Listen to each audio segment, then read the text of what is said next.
Welcome to my Piu বিশ্ব blog. আপনাদেরকে স্বাগত জানাই। তো আজকের রেসিপি চিকেন কিভাবে তৈরি করে আজকের একটু অন্যরকম আইটেম করে দেখাবো। সবাই সব রকম করে, তো আমি আজকের একটু অন্যরকম করে প্রথমে আলুটাকে কেটে নিয়েছি, তারপর চিকেনটাকে ভালো করে ধুয়ে পেঁয়াজ, লঙ্কা, টমেটো, ধনেপাতা, আদা, রসুন এগুলো দিয়ে ভালো করে কেটে রেখে দিয়েছি। তো তার মধ্যে তেলটা একটু ভালো করে গরম হয়ে যাওয়ার পর তারপর একটু আলুটা ভালো করে তেল গরম হয়ে যাওয়ার পর একটু আলুটাকে ভালো করে ফ্রাই করবো, একটু অর্থাৎ ভেজে নেবো। ভেজে নেওয়ার পর এটাকে একটু লালচে ভাব চলে আসলে তারপর এটাকে তুলে নেবো।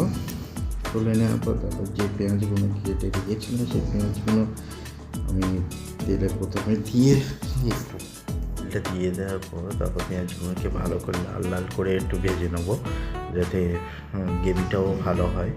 তো এখানে ভালো করে যা পেঁয়াজ ছিল সেই পেঁয়াজগুলো দিয়ে ভালো করে একটু লালচে করে ভেজে নিয়ে সঙ্গে একটু লঙ্কা দিয়ে দিলাম। লঙ্কাটা দিয়ে দেওয়ার পর ভালো করে একটু লাল করে ভেজে নেওয়ার পর লবণটা কিন্তু কেউ সঙ্গে দেবেন না। তারপরে ওখানে একটু আদা দিয়ে দেবেন, রসুন দিয়ে দেবেন।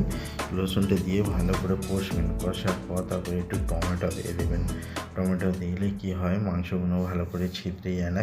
অনেকে টমেটো দিলে টেস্টটাও বাড়ে। তো কষার পর তারপর ওই সাথে একটু আদাও দিয়ে দেবেন। আদা না দিলে অনেকে তো টেস্ট আসবেই না।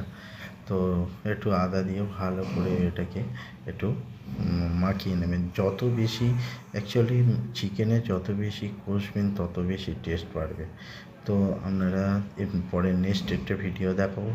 তো আপনারা এই চিকেন তৈরি করা কীভাবে দেখালাম, যদি ভালো লেগে থাকে লাইক এবং কমেন্ট করবেন। Thank you.